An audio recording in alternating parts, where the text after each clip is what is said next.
అందరికీ నమస్కారం. అయితే చిన్న మాట ఇందాక ఒక వీడియో పెట్టాను.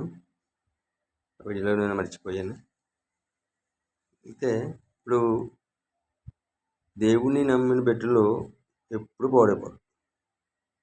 కానీ దేవుడిని నమ్మిన బిడ్డలని హింసపెడితే మాత్రం ప్రమాదాలు వస్తాయి.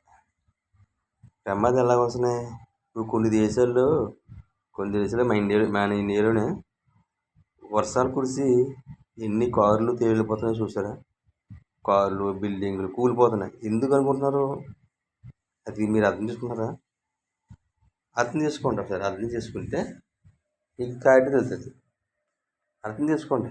ఎందుకు వస్తున్నాయి ప్రమాదాలు, ఏంటి ఈ వర్షాలు, ఏంటి ఈ భూకంపాలు, ఏంటి మీరు అర్థం చేసుకోండి. ఇదివరకే అస్సాంలో పాస్టర్ కుటుంబాన్ని బతికుండి చంపేశారు. అస్సాంలో ఉన్నవాళ్ళు దేవుడు అంటే ఇష్టం లేక దేవుడి సేవ చేసి పాస్టర్ కుటుంబాన్ని చంపేశారు. చంపేస్తే ఏమైంది? భూకంపం వచ్చింది. ఏ బిల్డింగ్లు అయితే వాళ్ళు ఉన్నారో ఆ బిల్డింగ్ కూలిపోయింది. ఈ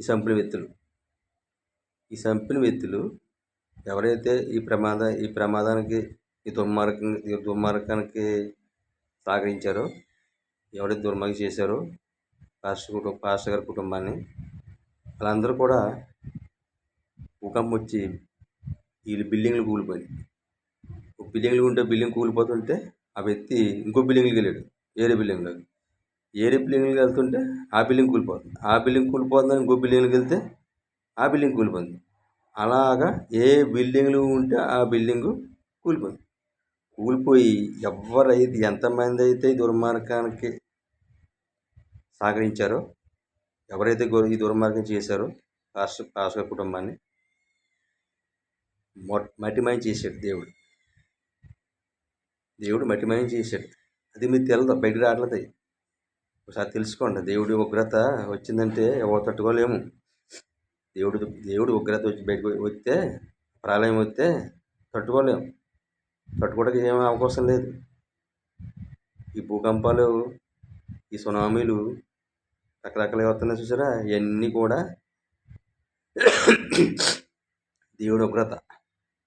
దేవుణ్ణి మన కోపం రేపకూడదు. సృష్టికర్తని కోపం రేపకూడదు. సృష్టికర్త ఆయన. ఈ సమస్తాన్ని సృష్టించింది ఆయన. సమస్తానికి సృష్టికర్తని మనం కోపం రేపితే మనల్ని పాతాళంలో తొక్కేతాడు దేవుడు, పాతాళలోకంలో. కానీ తెలుసుకుని మనం మసులుకుంటే మనం కొద్ది రోజులైనా సంతోషంగా ఉంటాం. మనందరం కూడా తెలుసుకోవాలి. ఇదే కాదు, మేము అందరూ తెలుసుకోవాలి. దేవుని ఒక గొప్పతనం తెలుసుకోవాలి. సృష్టికర్తనే తెలుసుకోవాలి.